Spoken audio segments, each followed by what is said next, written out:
नमस्कार, मैं डॉक्टर ऋतु दुबे, सहायक आचार्य दर्शन शास्त्र, राजकीय मीरा कन्या महाविद्यालय उदयपुर। आज मैं बीए फाइनल ईयर फिलॉसफी के सेकंड पेपर को पढ़ाऊंगी जो है धर्म दर्शन, फिलॉसफी ऑफ रिलीजन। आज हम सेकंड यूनिट को प्रारंभ करेंगे और आज का विषय है ईश्वरवाद। तो चलिए प्रारंभ करते हैं।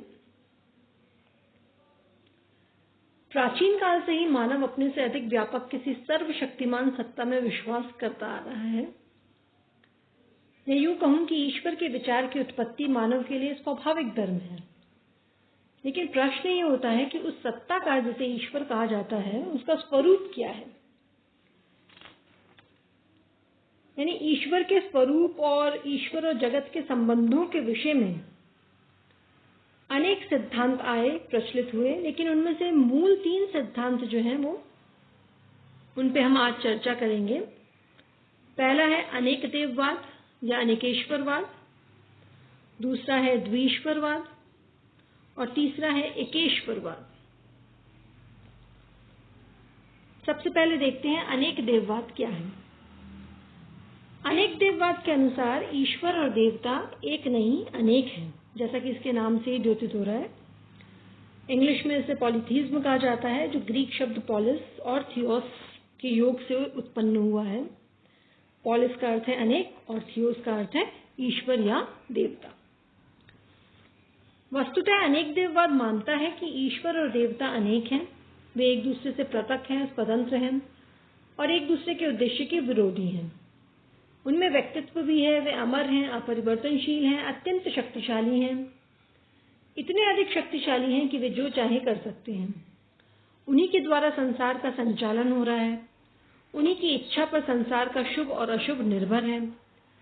उनके प्रसन्न होने पर संसार में शुभ या कल्याण होता है और अप्रसन्न होने पर अशुभ या अकल्याण। दरअसल जो अनेक देववाद है वो धार्मिक विश्वास का बहुत ही आदिम रूप है। प्राचीन जो मानव था वो प्राकृतिक जो दुर्घटनाएं होती थी, जैसे भूकंप है, अकाल आदि, उनको किसी देवता के असंतुष्ट हो जाने का परिणाम समझता था। तो उसने इन सब से निजात पाने के लिए जितनी भी प्राकृतिक शक्तियां थी उनको देवताओं के रूप में पूजना शुरू किया और वहां से वो अनेक देववाद या अनेकेश्वरवाद का जो कंसेप्ट है वो प्रारंभ हुआ। प्राचीन यूनान, रोम, बेबीलोनिया, प्राचीन मिस्र आदि देशों के धर्म अनेक देववादी थे। जैसे प्राचीन यूनानी धर्म में ज्यूस और अपोलो आदि अनेक देवता माने गए हैं। तो ये तो हुआ अनेकेश्वरवाद या अनेक देववाद। अब हम देखते हैं कि द्विईश्वरवाद क्या है। द्विईश्वरवाद, जैसा कि इसके नाम से ही जो है सूचित होता है कि 2 ईश्वर की सत्ता में विश्वास करता है। द्विईश्वरवाद का जो उद्भव हुआ उसके पीछे का जो घटनाक्रम है उस पर हम अगर एक नजर डालें कि अनेकेश्वरवाद था, लेकिन जैसे जैसे मनुष्य ने संसार में अपूर्णताएं देखी, दोष देखे, मनुष्य ने पाया कि इसमें शुभ भी है तो अशुभ भी है, सुख भी है तो दुख भी है, अच्छाइयां हैं तो बुराइयां भी हैं। तो मानव मन में ये प्रश्न उठा कि अगर ईश्वर ही जगत का सृष्टा है तो फिर उस पूर्ण ईश्वर ने इस अपूर्ण या दुखमय जगत की सृष्टि क्यों की। और इस समस्या के समाधान के लिए ही द्विईश्वरवाद का प्रतिपादन हुआ, जो कि कहता है कि इस जगत का निर्माण 2 स्वतंत्र सत्ताओं से हुआ है। यानी कि यूं कहूं कि 2 स्वयंभू तत्वों या ईश्वर में विश्वास जो है वो उत्पन्न हुआ। एक ईश्वर तो वो जिसमें शुभ की प्रधानता है और दूसरा वो जो शुभ का विरोध करता है। ईश्वर जो है वो पूर्ण, न्यायशील और सद्गुणों का द्योतक है, लेकिन दूसरी शक्ति या जो दूसरा ईश्वर कह लीजिए विश्व की समस्त बुराइयों और दुर्गुणों का द्योतक है। अतः ये जो द्विईश्वरवाद है इसकी ये मान्यता है कि जगत शुभ और अशुभ की इन 2 समान बल वाली शक्तियों के संघर्ष का परिणाम है और इस विश्वास को ही द्विईश्वरवाद जो है वो कहा जाता है। कहने का अभिप्राय ये है कि संसार में जब शुभ है तो उसके साथ अशुभ भी है, सुख के साथ दुख भी है, अच्छाइयों के साथ बुराइयां भी हैं। तो इन पर जब गंभीरता पूर्वक विचार करें तो ऐसा लगता है कि जो पूर्ण ईश्वर है वो ऐसे अपूर्ण या दुखमय जगत की सृष्टि क्यों करेगा? तो इसीलिए दो स्वतंत्र ईश्वर की संकल्पना जो है वो उत्पन्न हुई, एक जो कि जिसमें शुभ की प्रधानता है और दूसरा वो जिसमें अशुभ की प्रधानता है। इस प्रकार द्विईश्वरवाद का उद्भव हुआ। जैसे प्राचीन जो फारस का धर्म है या ईरानी धर्म है, उसमें हम दो विरोधी ईश्वर की कल्पना पाते हैं। एक का नाम तो अहुरमज़दा है जो संसार में शुभ और पूर्णता लाने का प्रयत्न करता है, और दूसरा अहिरमन है जो कि अहुरमज़दा की अच्छी अच्छी जो उपकारशील योजनाएं हैं उनको विफल करने का प्रयास जो वो करता है। इन दोनों के ही संघर्ष के परिणाम स्वरूप इस प्रकार के जगत की सृष्टि होती है जिसमें हम सुख दुख, अच्छाई बुराई यानी दोनों का कॉम्बिनेशन पाते हैं।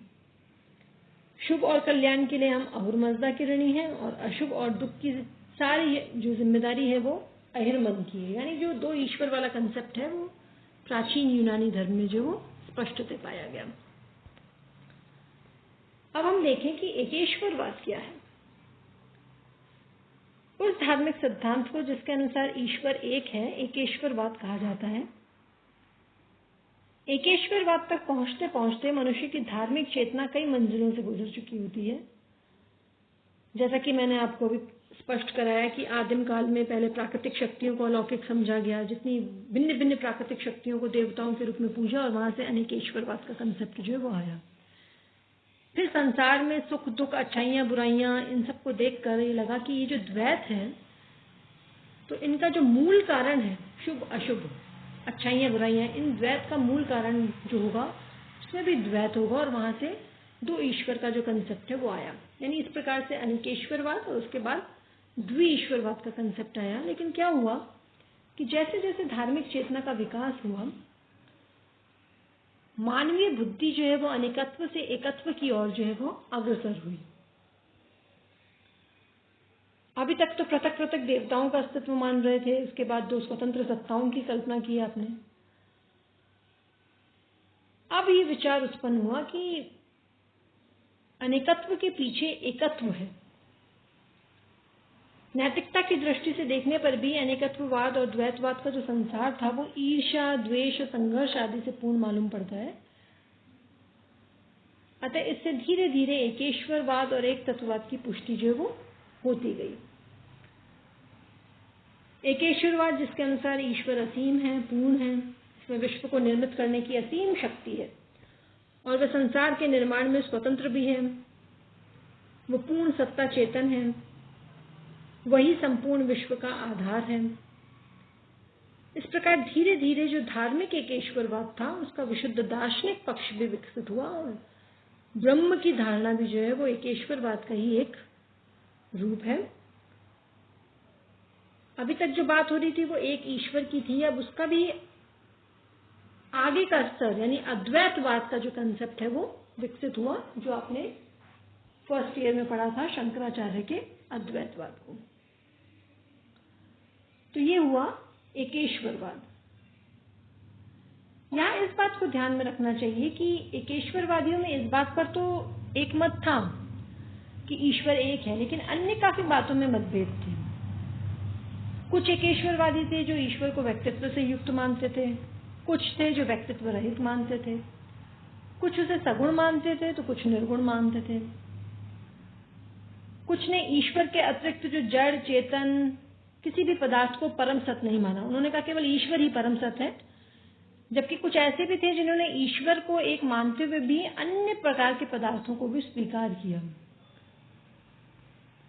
तो यानी कि इस बात पे तो उनमें मतैक्य था कि ईश्वर एक है, लेकिन अन्य काफी बातों में उनमें मतभेद थे। इसी कारण एकेश्वरवाद के भी विभिन्न रूप या प्रकार जो है वो सामने आए, जिन पे हम चर्चा अगले वीडियो में करेंगे। आज के लिए इतना ही काफी है। संक्षेप में अगर मैं आज के वीडियो का सार कहूं आपको, तो सभ्यता के विकास के साथ मनुष्य की ईश्वर संबंधी विचारों का विकास जो एक क्रम में हुआ है उसकी आज हमने चर्चा करी है। वो क्रम इस प्रकार है कि पहले अनेकेश्वरवाद आया, फिर द्विईश्वरवाद आया और फिर एकेश्वरवाद आया। धन्यवाद।